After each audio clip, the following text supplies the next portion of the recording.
Kalau ini sering capit. Dan capit itu ada bisanya. Dan cukup mematikan ya. Cukup buat sakit. Masih bagus ya karangnya. Padahal kalau kita lihat nih ya, antara hanya beda berapa meter ya, 10 meter lah. Itu sudah perumahan, udah kampung penduduk. Tapi di spot inilah tempat terbaik snorkeling. Wah. Ini juga tajam ya Pak ya, tapi tangan Bapak udah tebal. Tebal ya Pak? Kalau lihat tuh tebal tangannya Bapak. Bandingin sama tangan kota.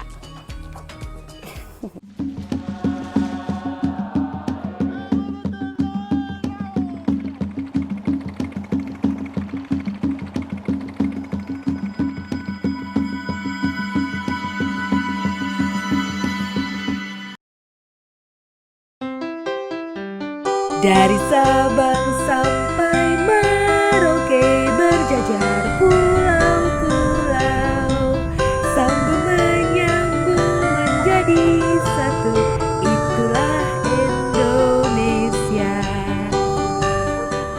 Ya, inilah sebaik lagu yang mengingatkan kita betapa kayanya Indonesia dengan jajaran pulau yang dimilikinya. Dari sinilah terbukti keindahan alam Indonesia memang sudah tidak diragukan lagi. Dan salah satu keindahan yang memikat hati saya adalah Provinsi Gorontalo di Pulau Sulawesi.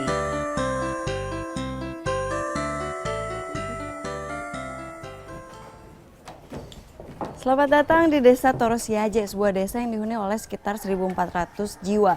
Dan mereka umumnya bekerja sebagai nelayan. Jadi sudah dapat dipastikan sehari-harinya tidak bisa lepas dari yang namanya laut. Kita lihat yuk.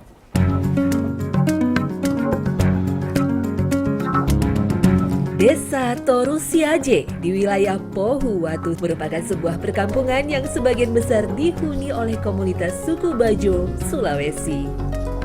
Tak heran suku ini akrab dengan perairan dan kerap disebut orang laut.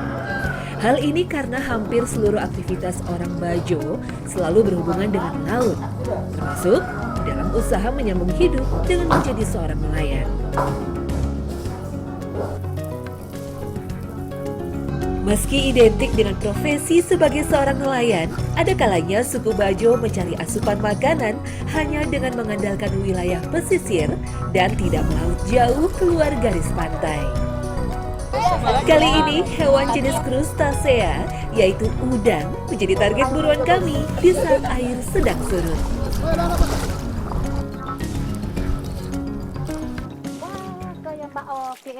Ini? Ya, itu Mbak. Taunya gimana Bu? Nah, ini adalah lubang balo. Balo itu semacam udang, tapi bentuknya kayak lipan belakangnya. Jadi kita biasa sebut dengan udang lipan atau udang ronggeng. Kenapa udang lipan? Karena bentuk badannya panjang seperti lipan.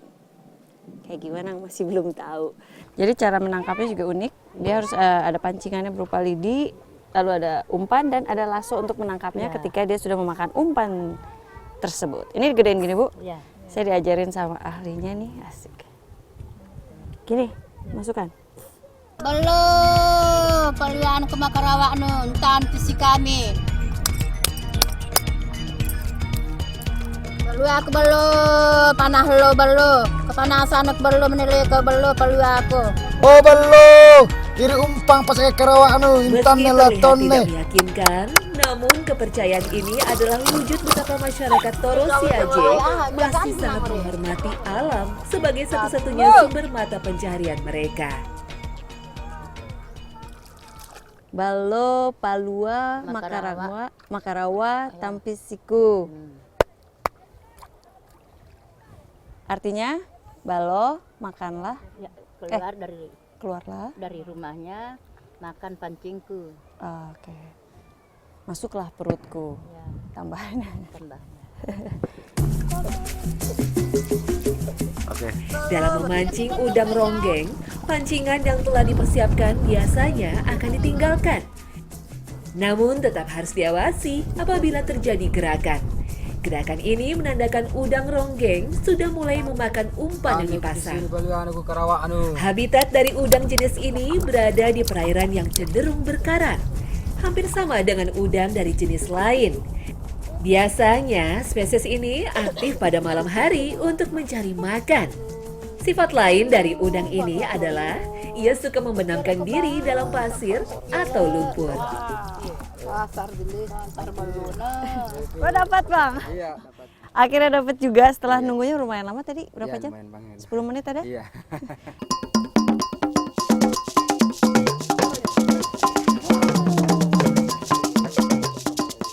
Ibu dapet, yeay. Memang bentuknya unik ya, warnanya. Kalau lagi diving, ada yang mirip dengan udang ini adalah mantis shrimp. Kalau dia sering nonjok. Kalau ini sering capit. Dan capitnya itu ada bisanya. Dan cukup mematikan ya, Iya. cukup buat sakit. Sakit. Udang ronggeng memiliki duri-duri keras, terutama pada bagian atas kepalanya. Badannya pun dilindungi kulit yang keras yang mengandung zat kapur. Kulit keras ini akan melakukan pergantian kulit pada masa tertentu. Capit sebagai salah satu upaya pertahanan diri sang udang harus benar-benar dibatasi karena ia dapat menggerakkan capitnya dengan sangat cepat dan sangat membahayakan apabila capitnya mengenai kulit manusia. Itu sebabnya saat memegang udang ini harus benar-benar hati-hati.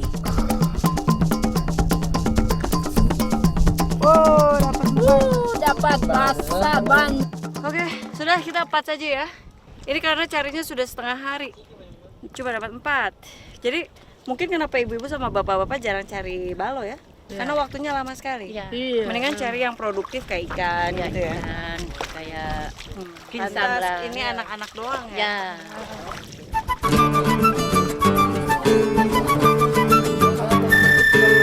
Dalam kisah kamus perjalanan seorang petualang merasakan masakan dengan cita rasa asli setempat menjadi tawaran tersendiri. Dan kali ini saatnya icip-icip udang ronggeng ala desa Toro Siaje. Ya ini dia, tinggal siap dibakar. Hewan yang kalau nama latinnya ini adalah Lisius Scylla maculata. Kalau baca-baca si hewan spesies ini bisa sampai 40 cm loh Pak. Kalau di sini segede ini aja ya? Ini matanya bisa berputar 360 derajat. Jadi buat melihat situasi apakah aman di luar lubang seperti itu. Bisa muter-muter Pak. Tapi betul ya Pak ya? Oh. Udang mantis memang memiliki penglihatan yang super. Apabila manusia mempunyai 3 kerucut sel mata yaitu biru, merah, dan hijau, udang mantis mempunyai 16 buah kerucut sel yang tertanam di dalam matanya. Tak hanya memiliki keistimewaan kemampuan fisik, seekor udang mantis ini juga memiliki keistimewaan rasa yang begitu menggiurkan. Daging udang ronggeng memiliki kandungan gizi dan protein yang sangat tinggi. Salah satu manfaat komponen ini adalah sangat bermanfaat bagi anak-anak yang masih dalam pertumbuhan.